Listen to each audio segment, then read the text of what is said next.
Good evening. That's better. I'm Ernie Minton. I serve as Dean of the College of Agriculture and Director of K-State Research and Extension. And I'm pleased to welcome you this evening to the 6th Henry C. Gardiner Global Food Systems Lecture. The mission of the Henry C. Gardiner Global Food Systems Lecture Series is to provide science-based education about global food systems. The series allows university students, faculty, staff, and Kansas citizens to interact with U.S. and international food industry leaders. Now, creating and maintaining this lecture series is no small task.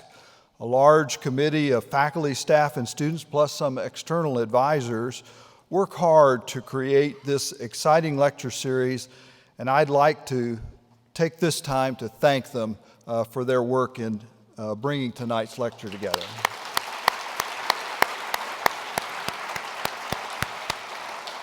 I'd also like to acknowledge Farm Journal Media, who is our exclusive media partner for this lecture.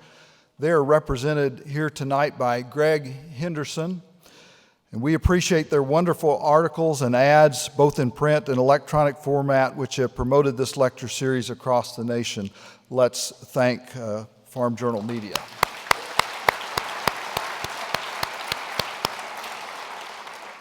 As political and social pressures increase to reduce production agriculture's carbon footprint, the need to responsibly increase outputs, sustain a complex infrastructure, and still meet the food needs of growing population become more challenging. The Henry C. Gardiner Global Food Systems Lecture Series brings innovative leaders in food and agriculture, protein production, policy, private industry, and government to present educational, thought-provoking information to the public at Kansas State University. Now, only about 1% of Americans are involved directly in production agriculture, but all of us play a role in global food systems, whether as producers, processors, teachers, researchers, extension, faculty and staff, policymakers, or of course, all of us have a role as consumers in participating in the global food system. The future of our food system is important to all of us. The lecture series provides an opportunity to expand our understanding of the challenges to ensure a safe, nutritious, affordable, high-quality, and plentiful food system going forward.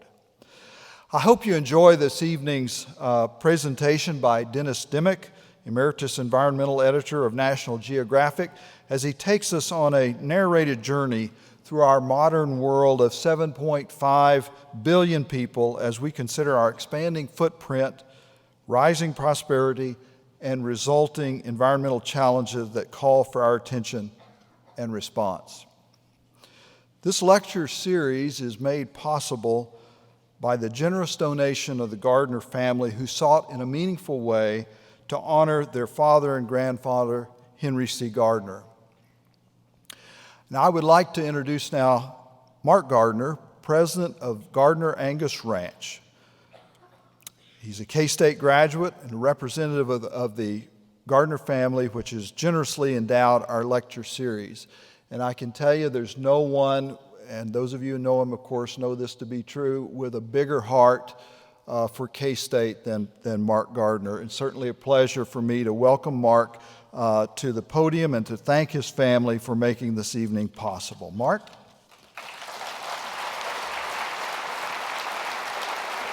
Thank you so much, Dr. Minton.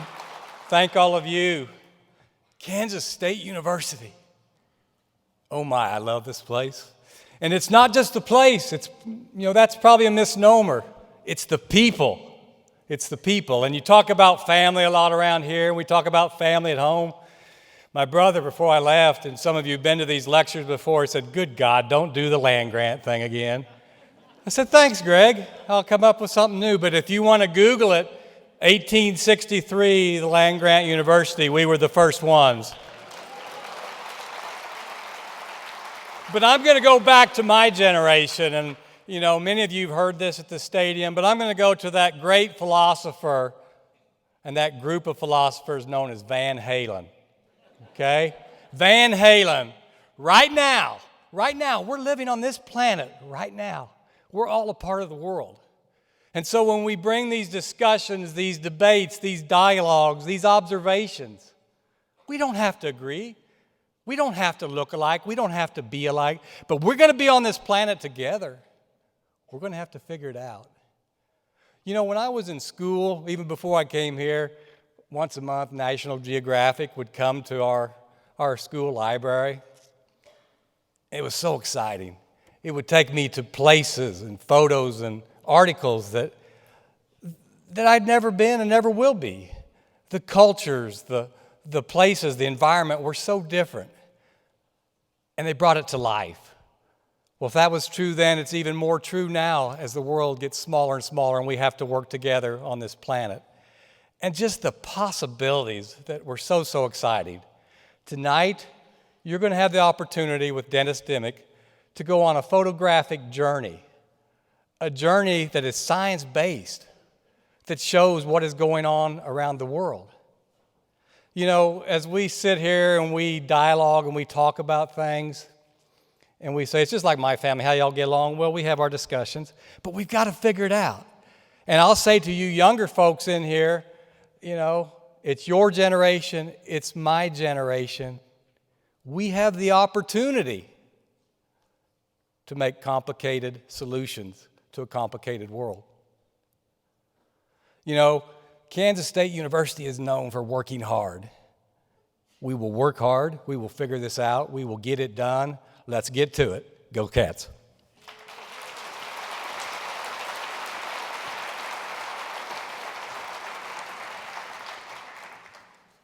Thank you very much, Mark. Retired U.S. Air Force General Richard B. Myers returned to his home state and his alma mater to serve as Kansas State University president. He graduated from the university in 1965 with a bachelor's degree in mechanical engineering and joined the Air Force through K-State's ROTC program. The native Kansan from Merriam loyally served his country and retired as a 4-star general.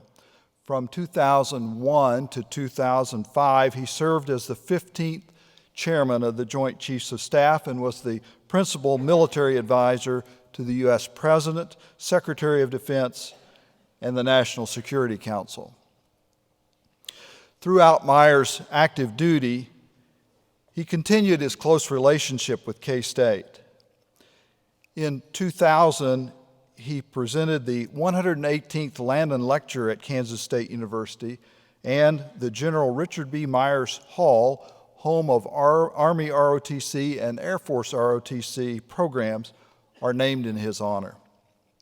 He and his wife, Mary Jo, serve as co-chairs of the Kansas State University Foundation's Innovation and Inspiration Campaign to raise $1.4 billion in support of Kansas State University programs.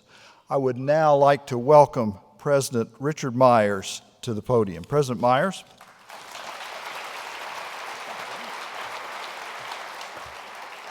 Good evening, everybody, and thank you, Dr. Minton, for the kind introduction, and thank you for your great leadership of our College of Agriculture and Research and Extension. And thank you to the Gardiner family for their support of this really profound lecture series.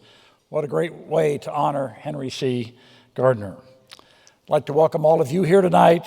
It's through your support that this lecture series thrives, so we appreciate the fact that you're here. This is the 6th in the series. How exciting. I think I've been to the 4 since I've been here, and this is the 6th, and God willing, there'll be more. K-State University is a global leader among universities for our research in animal health, plant sciences, food safety, and food security. Now we're using our expertise to support the world's food systems. It is only fitting that we have a lecture series dedicated to global food systems. And I thank Mark and the Gardiner family for endowing the lecture series and the College of Agriculture and Research and Extension for creating this series. Our lecturer tonight, Dennis Dimick, Emeritus Environmental Editor of the National Geographic, was chosen to be our sixth speaker in this series. And we are very excited to welcome him to campus. Not only is Mr. Dimick here this evening to present the lecture, but he spent most of this time today visiting with K-State students across many disciplines. Thank you, Dennis, for sharing your time and your talents with our community. Having grown up in Willamette Valley Sheep and Hay Farm near Portland, Oregon, Dennis is the son of fisheries biologist parents and spent many memorable weeks of his youth and beyond camping, fishing, and hunting in the Oregon outdoors. After studying agriculture and agricultural journalism at two land grants, Oregon State University and the University of Wisconsin-Madison, Dennis began working for newspapers from Oregon to Kentucky. Excuse me. In 1980, he began a 35-year career at the National Geographic Society in Washington, D.C., where he served for more than a decade as the magazine's environmental editor. His work at National Geographic focused on the collision between human aspiration and the planet, and he helped lead the creation of major projects on energy, climate change, global freshwater, world population, and the future of food security. We are pleased to have Dennis Dimick here tonight to talk about living in the human age. Please give him a rousing K-State welcome.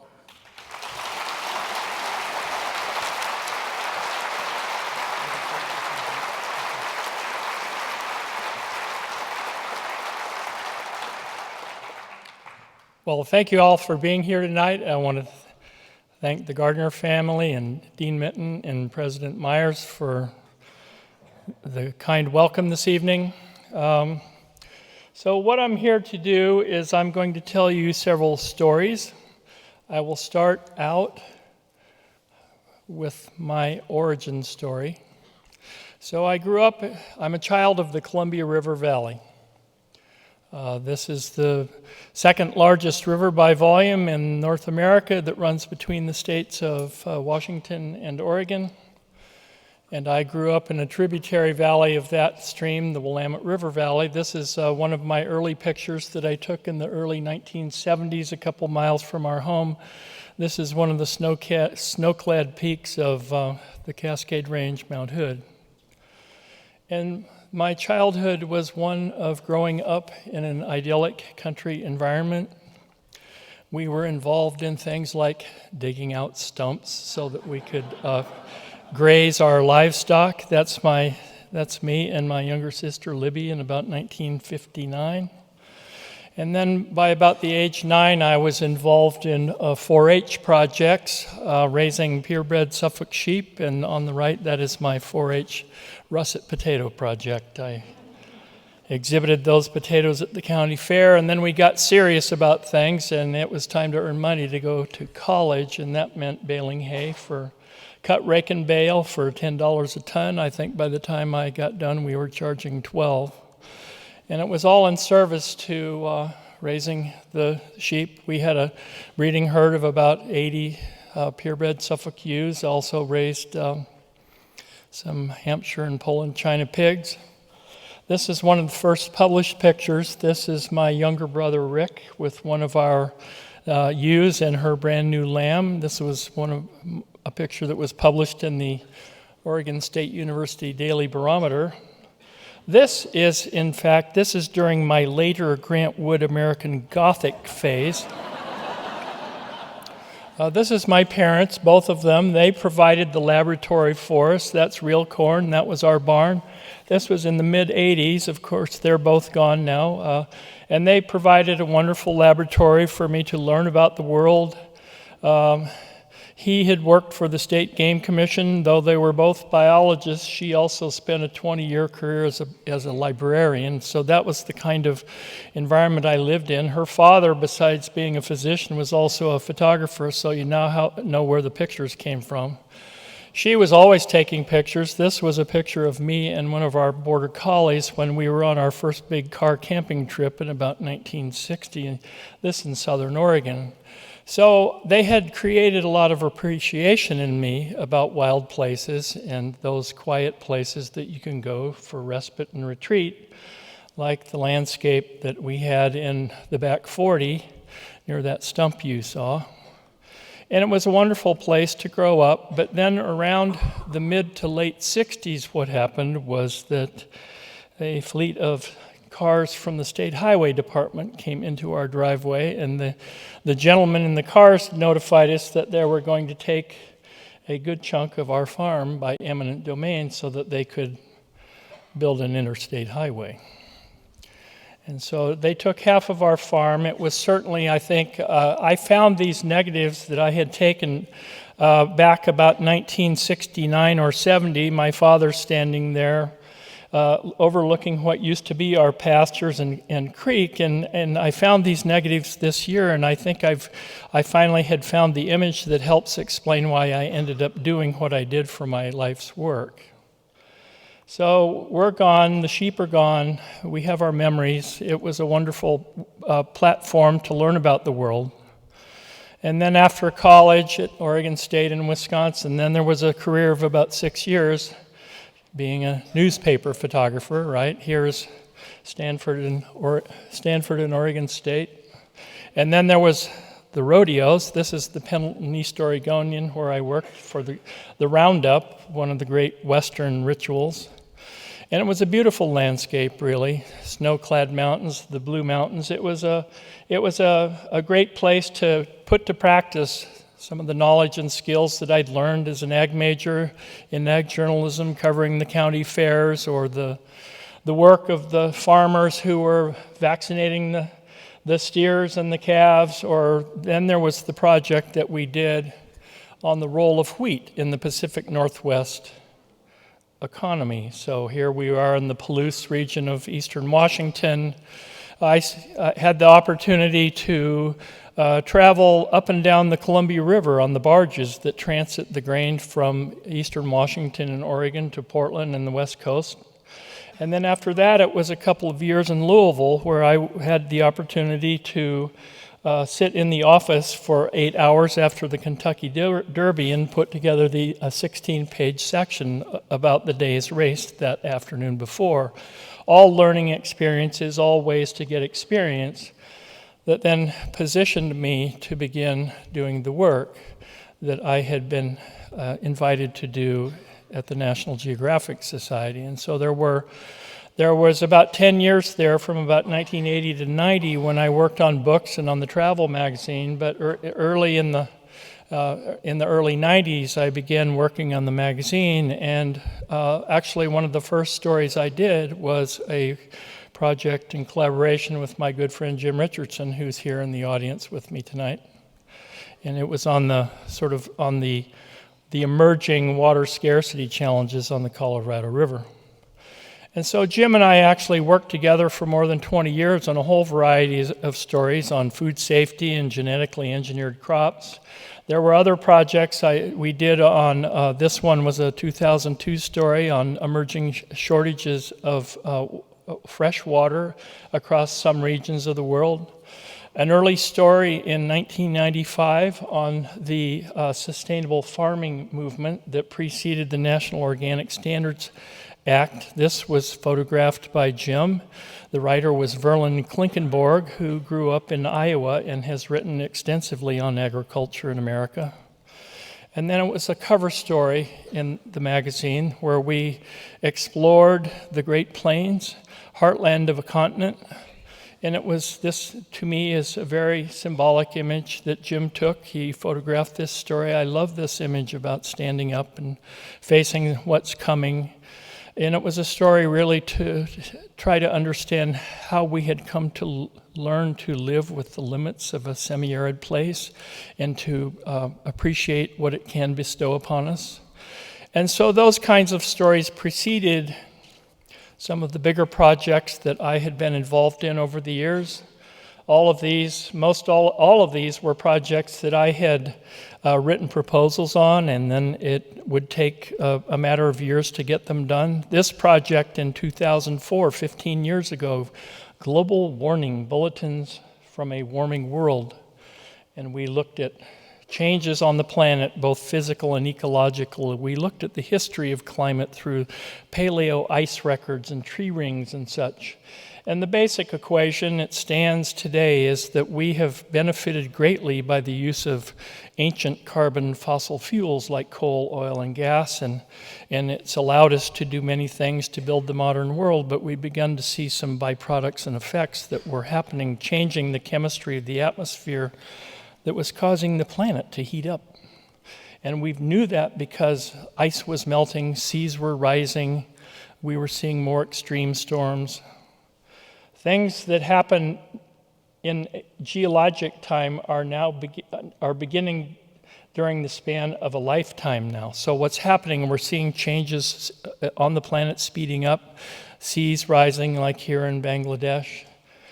We did a project in 2007 that was all about we began to measure the loss of ice on the planet, glaciers around the world. This project by James Baylog that we did in 2007 became the genesis of a multi-year project that is still going that measures the loss of glaciers around the world. Imagine this, Jim put together a network of 30 or so time-lapse, solar-powered digital cameras that he mounted on walls above glaciers, and those pictures would take one picture an hour every hour of daylight for a year.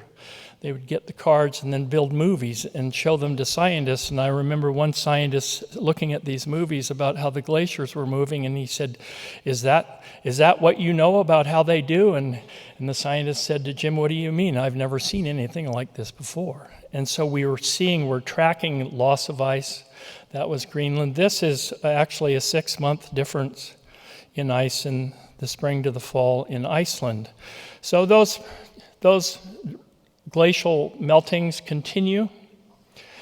This project is very dear to me. It took 9 years from the time the original proposal was written in about 2000. It was published in late 2008. I joke that it takes longer to do a National Geographic story on soil than it does to build soil. But the idea really was that we were trying to connect soil to why it mattered to people, where food begins. And Jim's elegant picture of the Coon Creek watershed here, where some of the first soil conservation work was going on in Wisconsin, the contour farming that helped reclaim eroded soils here in the United States, compared here with the Los Plateau in China, where the two farmers standing on the plateau there at the left, Jim asked after he took the picture, do you see any soil erosion around here? And they said, nope. And so soil is really destiny, and I think that was the thing that we were trying to help people understand, that the fate of a nation rests in its soil, as FDR said. And as you see here, this woman and her children in Niger, and the woman in this fertile landscape in China, it's not hard for you to understand who might have the more prolific and beneficial life. And then on to a full issue that we did on freshwater as our demand keeps up, but we're seeing changes like here on the Tibetan Plateau. As temperatures warm, the glaciers are shrinking, they continue to shrink. Or here in East Africa, in Kenya, these women put cans on their backs and they walk 5 miles each way each day because they have no water, the kinds of things that we take for granted, and that's how they live. Or maybe here in rivers of the southeast United States, scientists studying the disappearance of small-shelled organisms because of pollution in the watershed. And then here on the Ultimate Hydraulic Society, the one that exists primarily because of imported water. This is California. You're seeing Shasta, Lake Shasta, Mount Shasta of the Cascade Range. California is a state that survives on snowpack, on imported water, and many pipes and conduits, and that's what that story was about. And then on to a year-long series on population, 6 stories over the course of a calendar year. It was useful. We felt that not much discussion is going on about the role of population in the future of the planet. We thought we would give it a shot. And so it was population.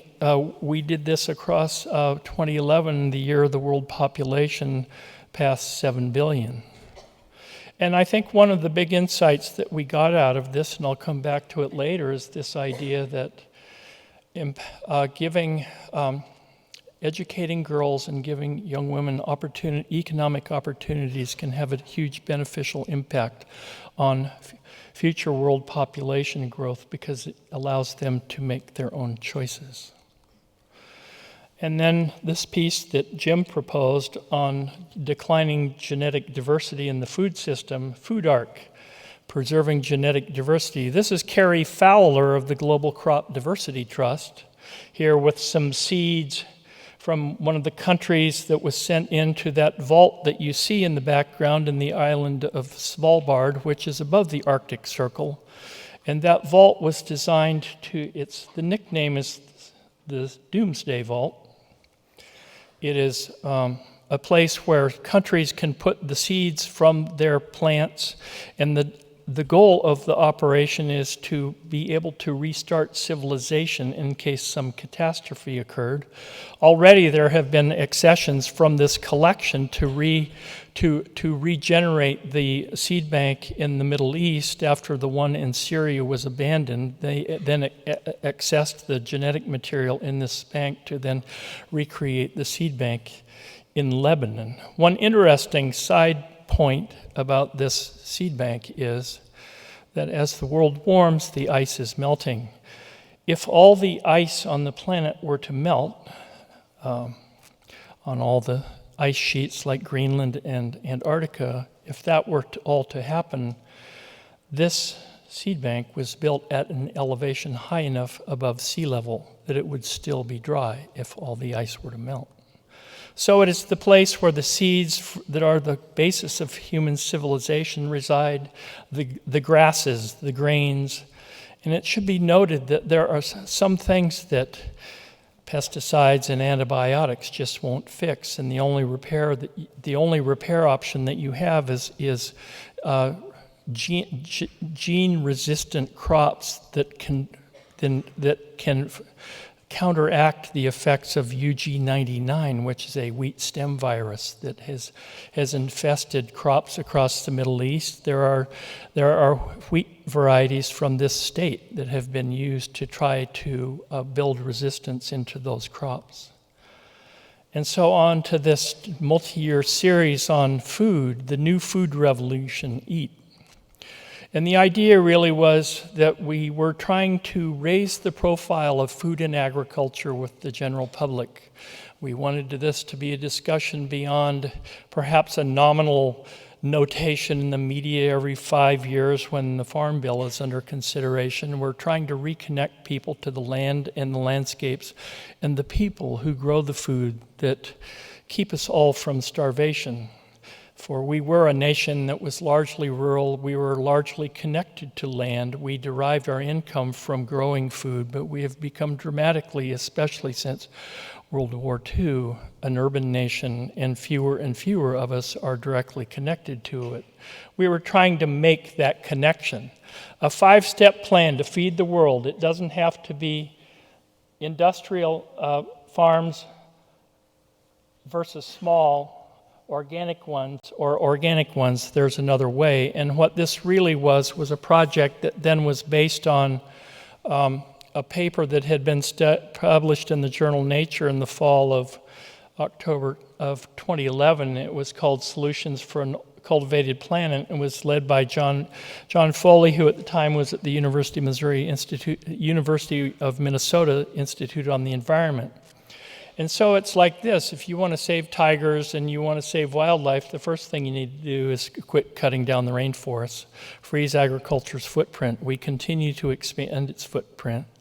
The question also is to grow more on the farms that we have got. How can we improve yields? How can we use the resources that we have more efficiently, whether it's nutrients or water or soil? Shift diets. We don't all have to keep moving higher and higher on the protein chain.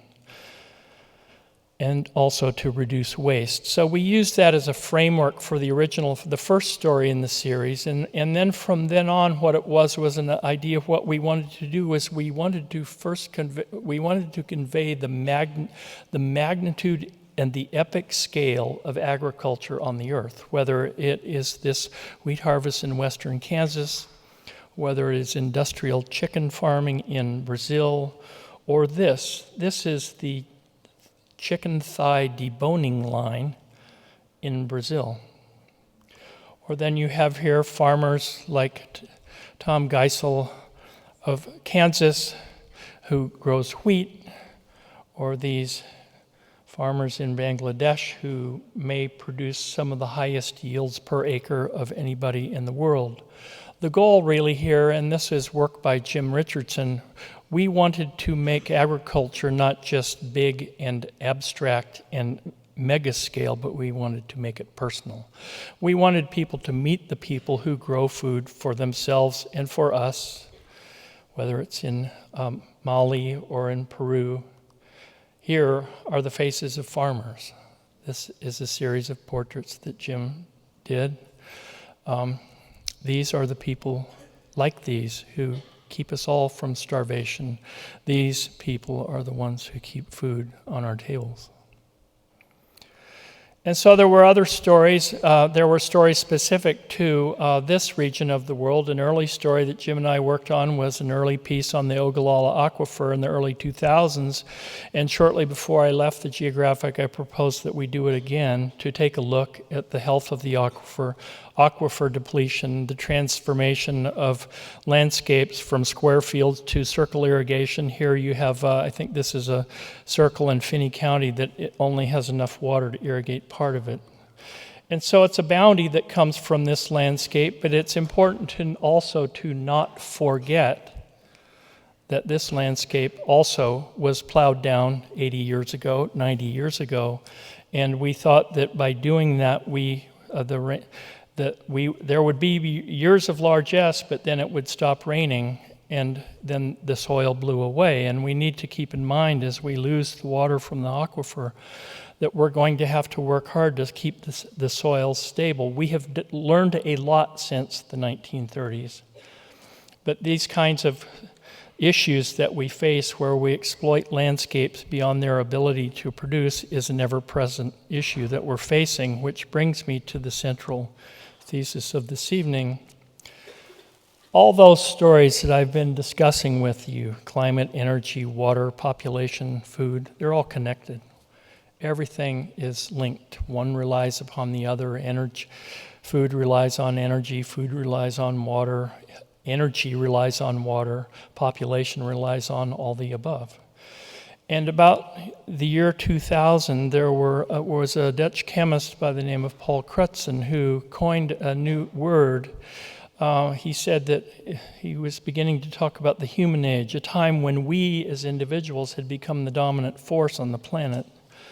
And so there has been an Anthropocene working group studying this issue now for about 10 years, the idea being that we perhaps have moved into a new geologic age that has passed the end of the Holocene. Of course, the geologists are arguing about it. We did an article on it in the population series, The Age of Man. It was written by the New Yorker writer Elizabeth Kolbert. And what it is a proposed geologic epoch defined by our massive impact on the planet, where the mark of our presence will endure in the geologic record long after we are gone. Whether it's flattened mountains in West Virginia that have been transformed for coal, or large reservoirs behind Hoover Dam on the Colorado River, we are leaving our mark on this planet that people who come after us will see that we were here. The Economist did a cover story on this in 2011. I was part of part of a forum at the Geological Society in London that year about this. And in the years intervening, there have been many books written on it. It is a fascinating concept to research because I think what it does is it helps provide almost a unified system theory about our presence on this planet. And so some of the questions that remain are, well, so when did it start? Did it start about 10,000 years ago when we started transforming landscapes, domesticating them for growing food? Did it start in the 1800s when after we learned how to dig up ancient fossil carbon energy and light it on fire, changing the chemistry of the atmosphere as we did? Or did it for sure start in the mid-last century when we learned how to blow up bombs? For sure, the residues of those explosions are now being recorded in the rocks all over the world. And just last year, a scientific study revealed that these residues from these nuclear explosions in the 40s and 50s were found in the trunks of trees on South Georgia Island, a hemisphere away. Regardless what it is, it's a new way for us to contemplate our relationship with Earth. And perhaps to get back to the beginning and understand, I think it's important for us to think about this difference between current and ancient sunshine.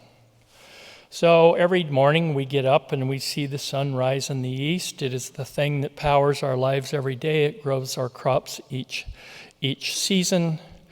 It is based on photosynthesis, the ability of our plants to transform heat energy into energy, whether it's in plants or, say, in algae. It is the basis of agriculture. It is the thing that allows us to survive on this planet. It is also what allows things like wood and forests to grow, to soak up all the carbon dioxide that we breathe out. And for the longest time in human civilization, human society was powered by current sunshine, whether it's windmills, whether it's water wheels on rivers, or whether it was things like the burning of wood to keep us warm. And that was how most of human civilization for the last 10,000 years has operated. But then again, about 300 years ago, we actually discovered a genie.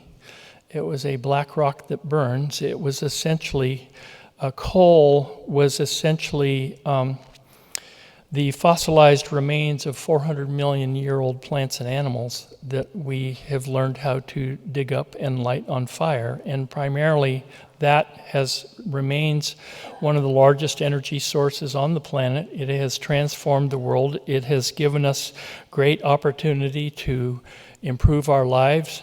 We're here today because of the energy afforded me. I was able to get on an airplane and come here. So I'm here just having this discussion with you about the power of what these fuels have done to create the world that we live in. Whether it was in China or here in a coal mine in India, which reminds me this could well be what Dante's Inferno might look like. Or here, this is open pit coal mines in Wyoming. They are amongst the largest in the world, and they are what still provide a significant amount of energy to light the United States with their low sulfur coal. Here, this train in Virginia has enough coal in it to keep this one power plant outside of Atlanta going for 1 week. And we need to keep in mind that it has lit up the world. We have seen a shift in the United States in the past few years. Just a few years ago, coal was the dominant source of electricity in this country. It has dropped because of substitution by natural gas. But what you see here is the electric world. And that electric world primarily has been created by the use of burning coal and natural gas, some oil, increasingly some renewables. Some states are fortunate, like my home state of Oregon. High percentages of that state are powered by hydro. But primarily it's the fossil energy that we continue to rely on to create the electric world. And I would point out to you, for those of you who are thinking about perhaps disparities, take a look at Africa and take a look at large areas of South America. There are large parts of this planet where people do not have yet the reliable electricity that we take for granted. And then there's oil. Oil is actually one of the most amazing fuels because it's high energy, lots of kilocalories are embedded in it. It's a mobile fuel. It allows the world's wheels to turn, its wings to fly, the ships to float. This is the boreal forest of Alberta. And what has been going on now for the past generation or so is that these large tracts of these forests have been scraped away to get at the oil. It's called oil sands or tar sands. Until very recently, it may still be the case that Canada has been the largest, our largest foreign import partner for oil. Even though we export, Canada has become now our largest foreign oil source in the U.S.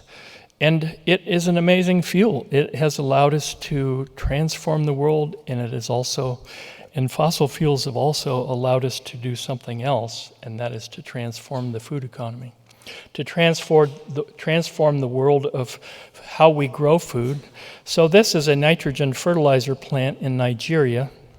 So in 1909 or thereabouts, there were two German chemists, Haber and Bosch, who invented a process to use natural gas, a fossil fuel, to synthesize reactive nitrogen from the atmosphere.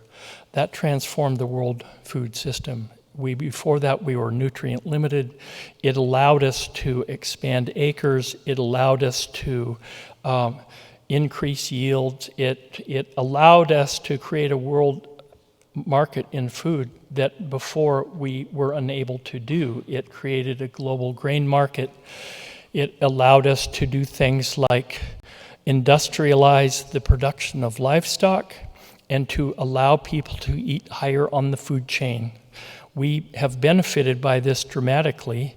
Here are these plates in China, which are largely protein now. The photographer George Steinmetz, who took this picture for the food project that we did, he said, I had been here 20 years earlier, and back then most of those plates were primarily vegetables, and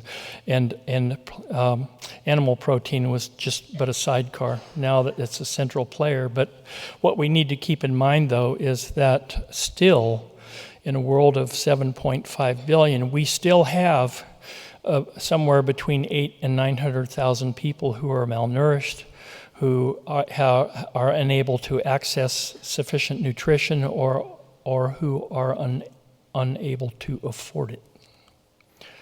So when you have more energy and you have more food, then you also have more people. And what I find fascinating is that in 1900, we were but 1.6 billion on the planet. And it's a little trick of numerology, I guess, or numbers. Watch what happens in just 100 years. It flips to 6.1. And so that was in 2000, and then by 2018, we were at 7.5. I think the current number is 7.7, and by mid-century, it depends on whether we continue to have enough water and nutrients to be able to feed a growing population. The projection is like 9.7 by mid-century and maybe 11 by 2100. So that's a lot of mouths to feed. That's a lot of acres to cultivate. And so from that, we have transformed the planet. And if you look at this, imagine this is it's a dashboard, if you will. It was a project that was done by the International Geosphere Biosphere Program. And imagine socioeconomic trends, Earth system trends, all the trend lines up. When you see the reds and the greens across the board, they're all trend lines that started rocketing up after World War II, around the period that I was born in 1951. And so you have a whole array of these different activities: energy use, water use, surface temperature, fertilizer consumption, CO2 levels, marine fish capture. These are all indicators of what could be called the Great Acceleration since the end of World War II, when there was a great ramp up in human activity across the planet. Here, for example, an example of what urban expansion looks like in Shanghai, China. This is 1984, this is 2016. And so we've seen a dramatic urbanization across the planet, especially a huge urban migration in China, the world's most populous country, but it also happens right here in the United States. We build cities, we build highways. I was driving just yesterday from Fort Collins to Denver, and it was just amazing to me the rapid urbanization that's happening along the Front Range in Colorado. We, plant our houses in the country on lands that formerly were farmland. We unroll our lawns, and we have our instant cities, and this is happening rapidly all over the planet. This illustration is intriguing in the sense that this is what's happening in Rondônia in Brazil. So we've already conquered the plains. We have the rainforests of the plains would be those deep perennial grasslands that we've domesticated and turned to croplands. We're now seeing this kind of expansion across South America and Indonesia and Southeast Asia. Primarily still, we've increased yields in our crops and we've become more efficient.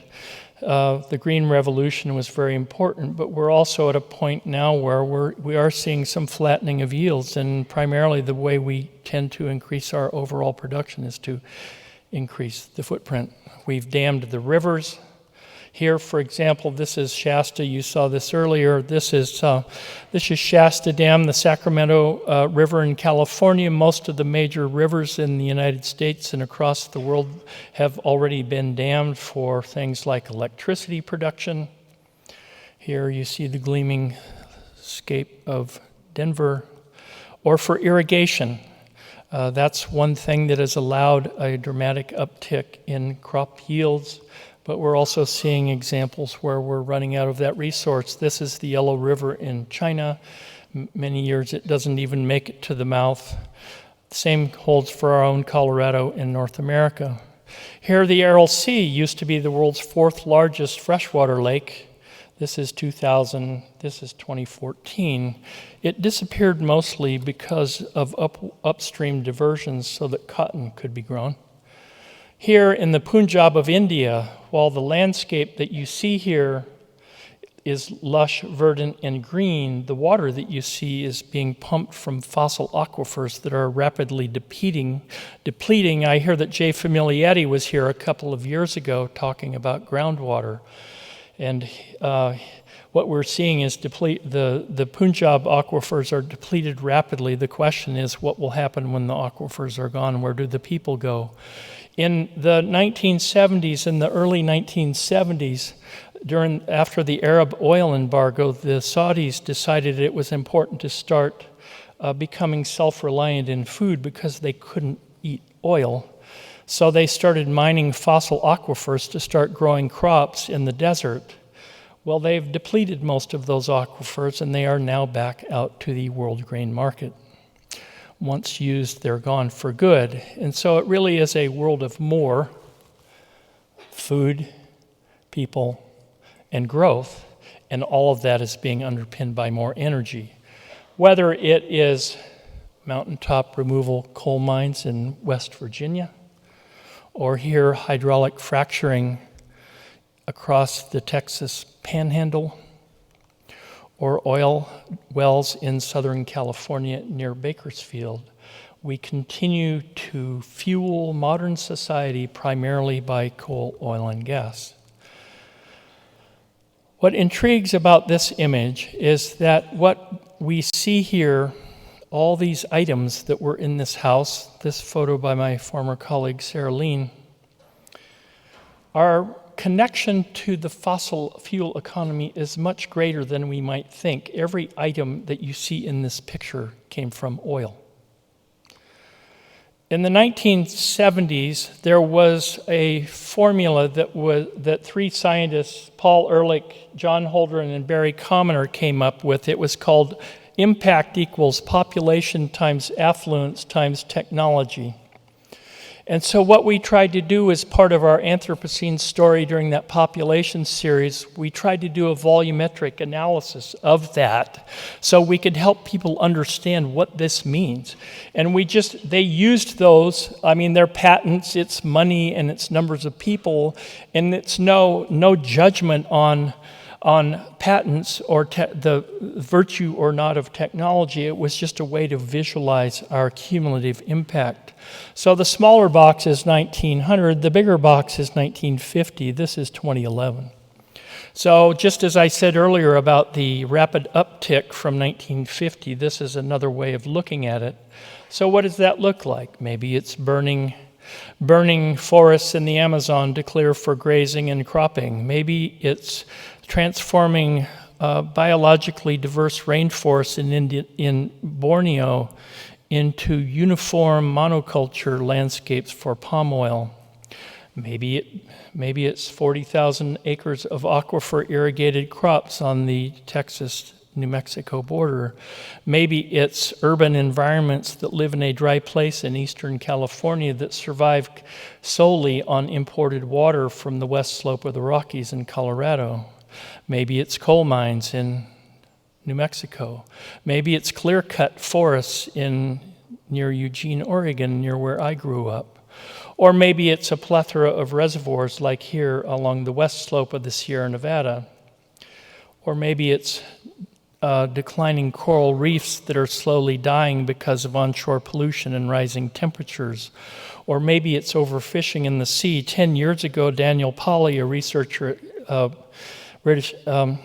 University of British Columbia, said that studies had shown we'd already fished 90% of the big fish out of the sea. So maybe it's endangered species. This is a photography project, the Photo Arc, by a good friend of Jim's and mine, Joel Sartori, who lives in Nebraska. He's been trying to photograph all the endangered species on the planet to create a record of what they were before they were gone. I think he's up to 10,000 now. To try to help make sense of the domestication of the planet, Jim and I collaborated to transform this slide, create this slide, which is essentially Earth's land mammals by weight.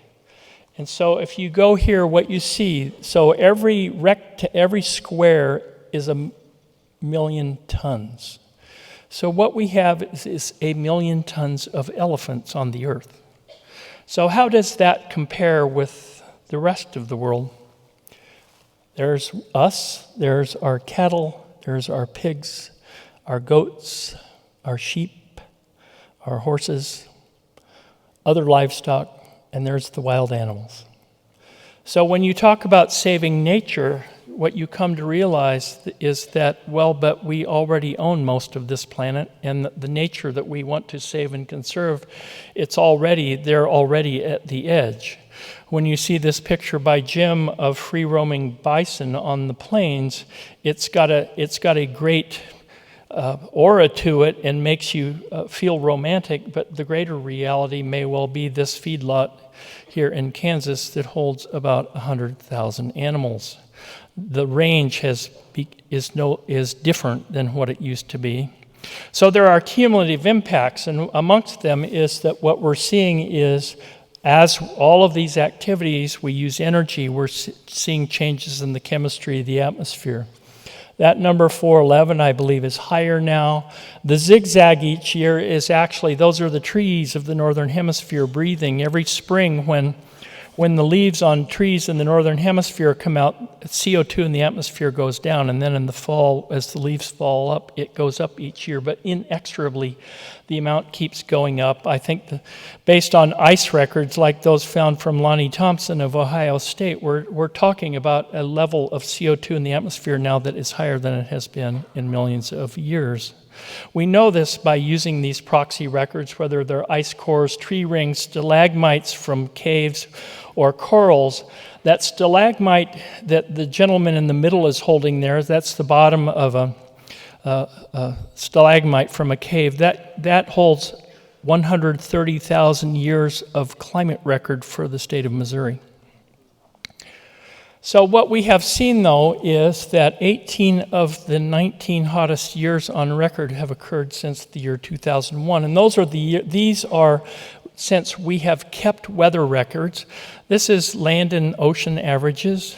And what we see here is that the last 5 years are the 5 hottest measured. Guaranteed that one of these 5 years is going to drop off and will be replaced by 2019. 2019 will probably come in at number 2. Ed Hawkins, who is a climate scientist in the UK, has been taking weather temperature records from around the world and trying to turn them into a simple visual graphic that helps us understand what's happening with temperatures. If you imagine the average of annual temperatures from the year 1971 to 2000 as that being 0, years colder than that are blue, years warmer than that are warmer. This is for the cumulative United States from 1895 to 2018. This is the record for the state of Kansas. Not getting into too much of the year-by-year detail, but the general trend seems that we're getting warm. In 1979, the first pictures were taken of the Arctic ice cap in the North Pole, and what that reveals to us, this picture was taken in September 15. That's about the end of the summer melt season. And what you see here is what the Arctic ice cap looked like that first year satellites took the picture. Well, by 2012, half of it had melted. And that changes the way heat exchanges with the planet. This year, 2019, the Arctic ice cap melted to almost as small as it did in 2012. And one of the big shifts that we're now seeing, though, is that not only is the areal extent declining, but the depth of it and the multi-year ice that lasts from year to year is also vanishing. I saw one study last week that showed in 1984 the multi-year ice, or ice that's older than 4 years in the Arctic, ran to something like 2.6 million square miles, and that number is down to 51,000 square kilometers now. So what we're rapidly moving toward is a state towards an ice-free summer. Scientists are already trying to understand why the jet stream is becoming wobbly and unstable. They believe that there's a very direct connection between the loss of ice in the Arctic and the unusual behavior of the jet stream that is causing things like the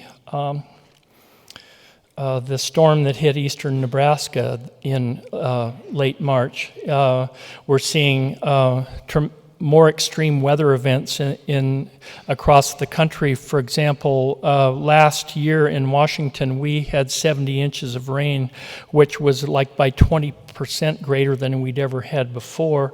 And on July 8, we had 3.3 inches of rain in 1 hour. So we're seeing increases in extreme events.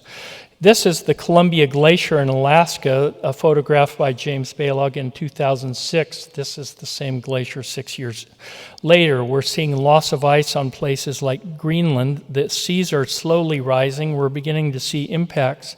This is in the Chesapeake Bay. This is a scene that I saw in 2015 myself. It was just a nor'easter. It was not a named storm. This is Gwynn's Island, which is along the Virginia shore of the Chesapeake Bay. Alexandria, Virginia, lower reaches were flooded for 2 days this week because of king tides. There are cities along the East Coast now that are suffering flooding frequently now. Sunny day flooding, it is called. We're seeing storms like 2 years ago, Harvey in Houston produced 51 inches of rain. And the question really becomes this sort of, it's like we can continue to stay in these places, but it increasingly gets expensive.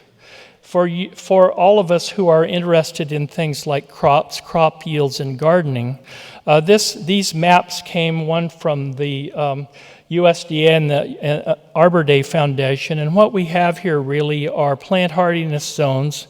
What this means really is what's the first freeze date in the fall and the last freeze date in the spring. And I'll drop that dot right there where we are in the lower 48. And then I will dial this map forward from 1990 to 2015. And what you see is that growing seasons are getting longer. The winter is shrinking in the northern latitude. This is changing the kinds of crops that can be grown, whether mid-latitude crops can move north, but also that means that crops that might have been able to be grown here are no longer able to be grown because of rising temperatures or changing rainfall. What we are seeing, though, is we're seeing longer fire seasons in the western U.S. because of loss of snowpack, more intense fires. This is Redding, California in August. This was just a couple of months before the disastrous Paradise Fire. And what needs to be understood, though, is that one of the things that has allowed us to live in the West is snowpack. And we're losing it. This study from Oregon State is showing the red circles are showing the decline of snowpack across the western United States. And the West was built on the back of snowpack. And when you're losing that, what does that mean? Where are you going to get the water to grow the crops you need to water the cities, all of the things? So the question really is, where are we going? And near the end here, I just want to offer a couple of data points. This was from a study by David Battisti at the University of Washington and Roz Naylor at Stanford. What it was doing was trying to project forward based on current carbon emissions scenarios what kinds of summers we were going to have at mid-century and beyond. And this is by 2040, which in this case is only 21 years from now. And you're already seeing warming. You're seeing areas in North America that are already being affected. They were using the summer of 2003 in Europe as the baseline to help, which was a tremendously fatal summer for a lot of people because of heat waves. So the question, though, becomes when you then move forward to the end of the century, what you're seeing is lots of red here. And then you need to keep in mind that about half the population of the Earth lives between 30 degrees north and 30 degrees south, and there's a high penetration of subsistence rain-fed agriculture. And when the temperatures like this get out of whack, it really messes with rainfall cycles and the ability of crops to withstand heat and drought.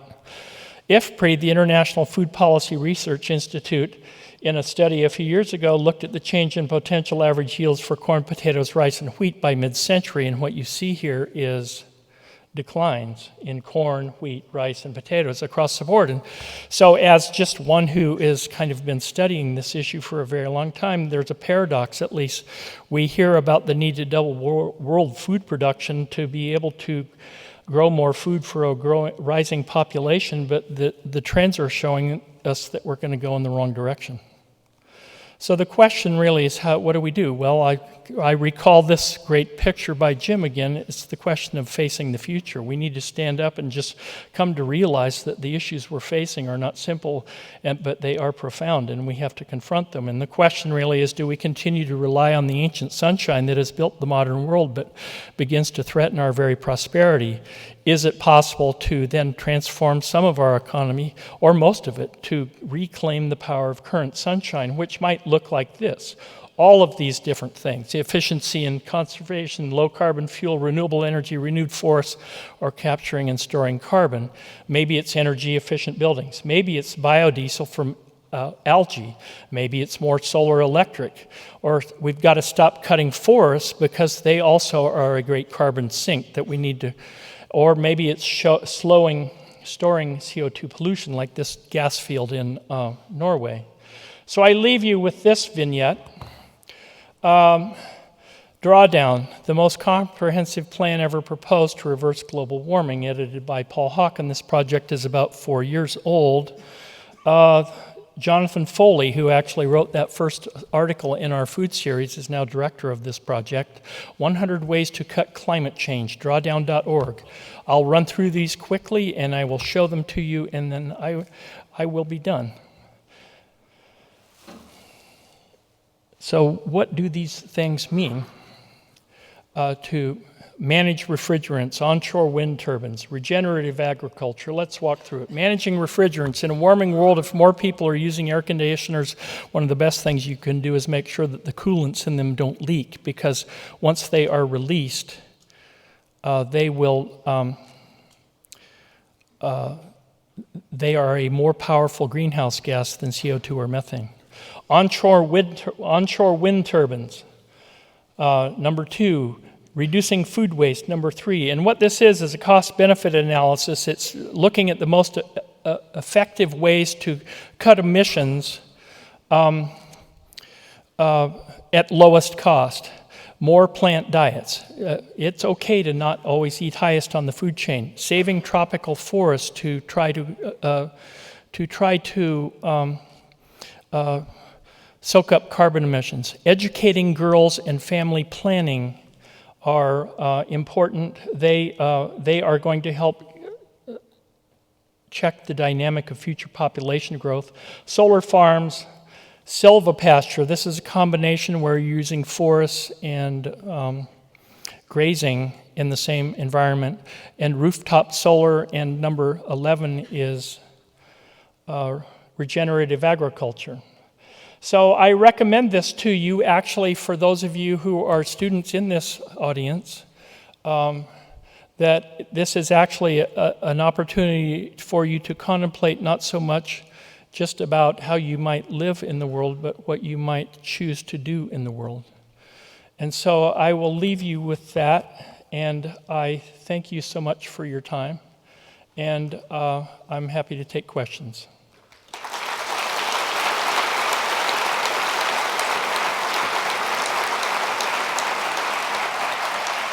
Thank you, Ernie. Make a comment or two here. So we do have time for questions, and there'll be microphones on each side here of the auditorium, and people should line up behind the microphones to ask their questions. Questioners will be asked to sign a release form before asking their questions, because this event is being live streamed and recorded. The recording and a printed transcript of the lecture will be archived and available for viewing at the Global Food Systems website. So one more bit of instruction: if you're listening online and would like to ask a question, please email Susan Metzger at smetzger, that's SMETZGER, at ksu.edu. Please provide your name and where you're located. So we're ready for questions.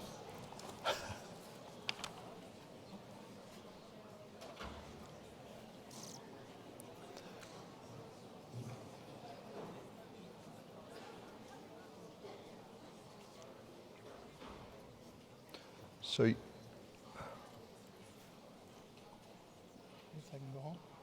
got one on this side, and there'll be more. Ready over here? Go ahead. Perfect. Hi, my name is Max Harmon. I am a sophomore here at Kansas State University studying biochemistry and global food systems leadership. And so thank you very much for your lecture today and spending your time with us. My question is, what is the role that you see land-grant universities like Kansas State playing in addressing challenges in energy, food, and population? So the question is, what role do I see land-grant universities playing in helping solve these challenges? Is that fair? Yeah, well, I think it's important for land-grant universities to help educate farmers in doing two things. And also people who are using the extension services. One, how is it possible to continue to produce food by emitting less carbon? And I also think that perhaps one of the most important things right now is that it's very important to help build resilience into the farming operations we have. And how is it possible to do that? Because we're seeing increased frequency of extreme precipitation events and droughts. Is that going to mean things like adopting drought or flood-tolerant crops? Is it going to mean changing the crop mix that we are growing so that we perhaps have a more diverse crop mix, these kinds of things. I think it's just trying to find ways to build margins into systems.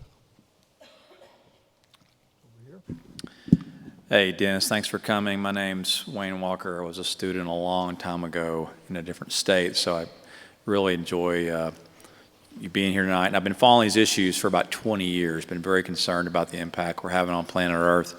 One of the things I've found as a business person is that, you know, all these impacts you talked about really benefit from the traditional economic model, right? Like, we have large financial institutions. Our economy is built around developing natural resources, extracting natural resources. We don't really have consistent markets around the world to reward private landowners or governments who own land for preserving ecosystems or restoring ecosystems. In your mind, what role, if any, can markets play to stop, you know, to start rewarding people for reversing impacts or preserving ecosystems versus just developing Yeah, them? so thank you for that. That's an interesting and important question.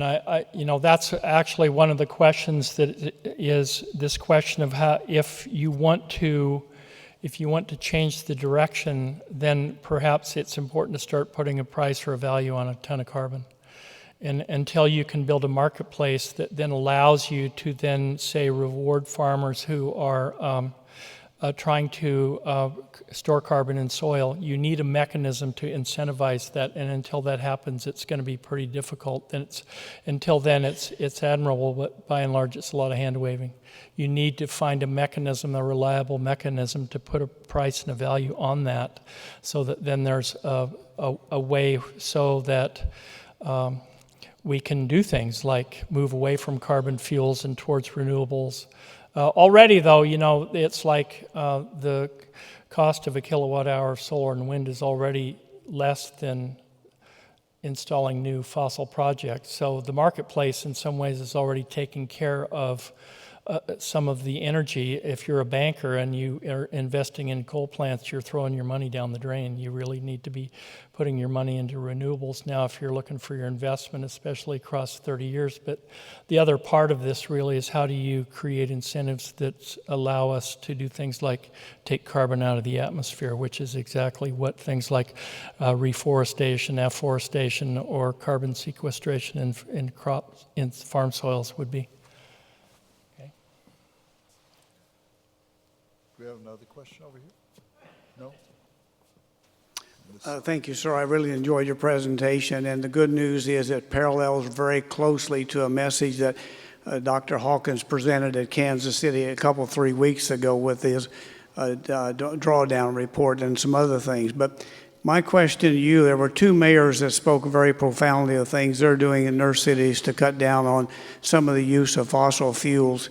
And what they left their message to us was, they said we as mayors can meet the Paris Accords, but what we find as a big factor against us is we don't have the nation supporting what we're trying to do. So how do we take something like climate change and make it a national initiative with everybody, without people fighting each other?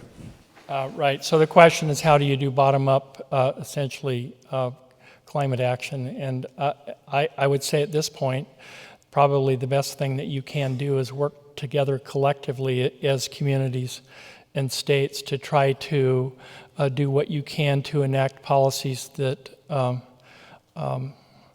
are trying to reflect the standards of the Paris Accords. I mean, we do need to understand that the Paris Accords themselves really weren't there. It wasn't the difference between Paris and Kyoto was setting quotas, and the Paris was like just saying we're going to try to set goals, and we believe in the need to do this, and that every different jurisdiction has different standards that it can reach, right? And so until other things might change, until leadership changes perhaps on the national level, the best thing you can do is work together across municipalities and states and do what you can until the climate changes nationally.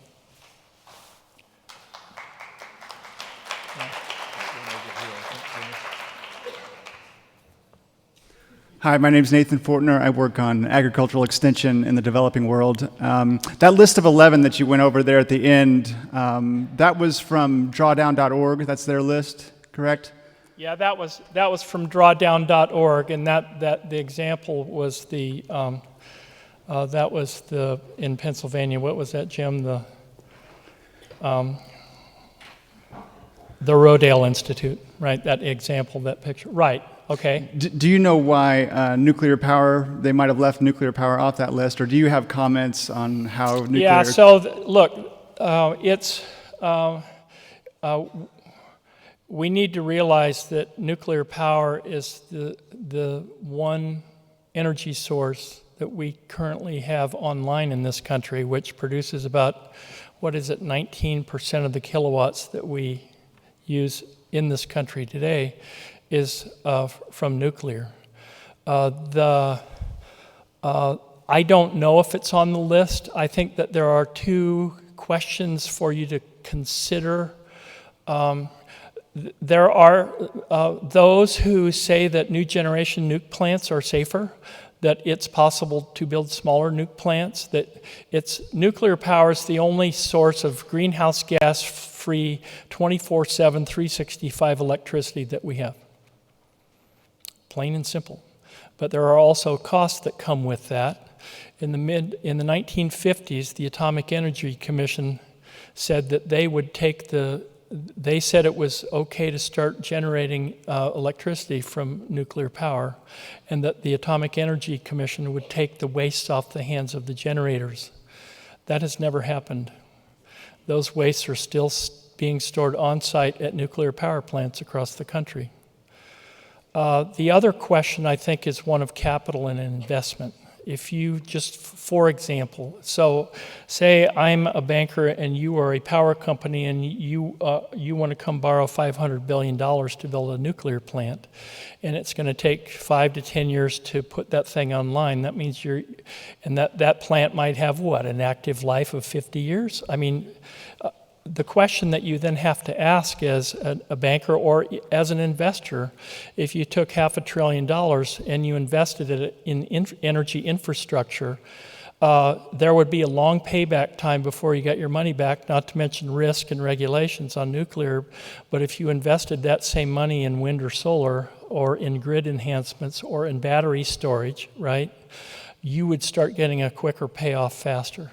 That you would begin to start doing two things. You would get return on your investment, and you would start putting kilowatts on the network, whether it was in your house or in your neighborhood. I think one of the questions that we also as a society need to confront, or at least imagine, is that we have lived in a world primarily where there were central power generators, whether it was hydro plants, coal plants, gas plants, you name it.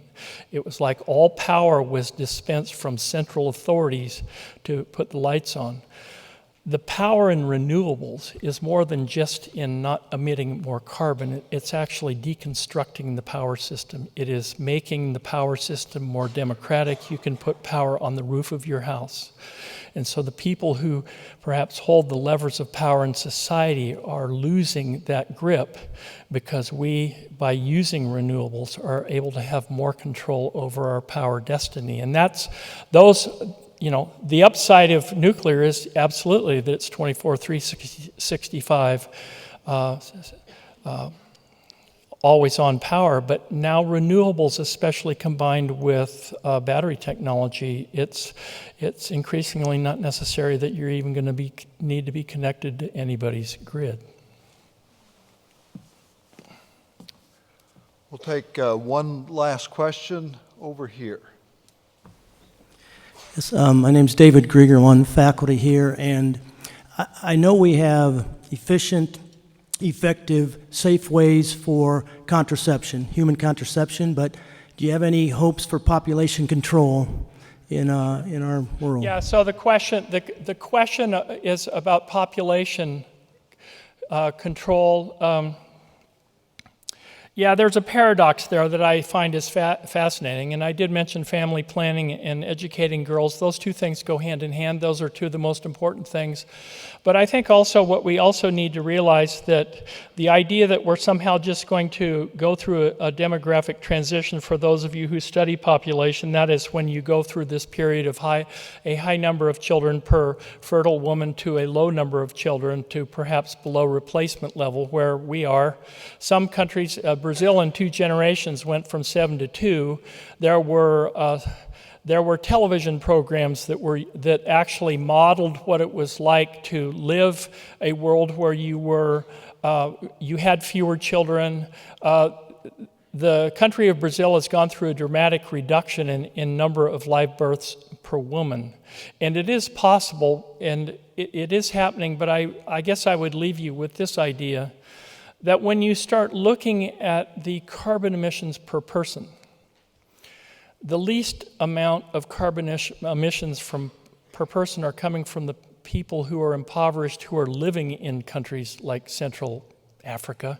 They may have 6 or 7 children, and those children actually are laborers that allow them to do the work that they need because they don't have the money, the capital, or the infrastructure to take advantage of the modern amenities that we do. But there's a paradox in this whole thing as we go down the fertility curve. And what is intriguing, though, is that then the per capita emissions per person goes up. So we can cut the number of live children per woman, and that as fewer children are there, women are working, children are being educated, people want to then take advantage of all the modern amenities of life that we have, that we take for granted. And as that happens, then our own carbon footprint goes up. So it's not to say that this is just a population question is actually not fully examining the paradoxes that we face when looking at the population question. Okay.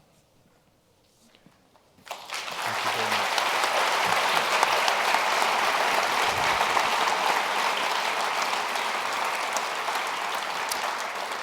So thank you very much, audience, for those questions. We have one more item of business before we wind up this evening, and so with that, I'll invite Mark Gardiner back to the podium. Well, thank you all so much for your attendance. Thank you for your interest and your attention. You know, when we think about the College of Agriculture, when we think about society, when we think about policy, you know, we have complicated questions.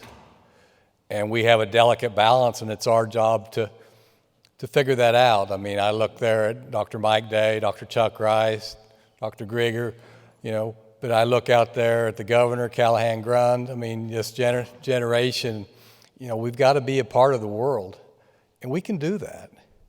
And so when you look at this U.S. premium beef, and some of you may think the irony of this as we talk about beef in the world today, but these ruminant animals can convert cellulose that is not good for anything else in the world. So we have to use those resources.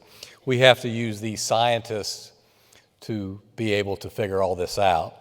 So you will notice that bull's purple, and I've had students that I've talked to before, but that's because of students that were here a long, long time ago that were scared, that had a challenge, that thought that we could not make it. And U.S. Premium Beef was formed by those 7 students, and it's on behalf of the 470 stockholders, the owner-operators of U.S. Premium Beef that has ownership in National Beef. We would like to thank Dennis Dimick so much for sharing his scientific evidence of the world we live in. Dennis, thank you so much.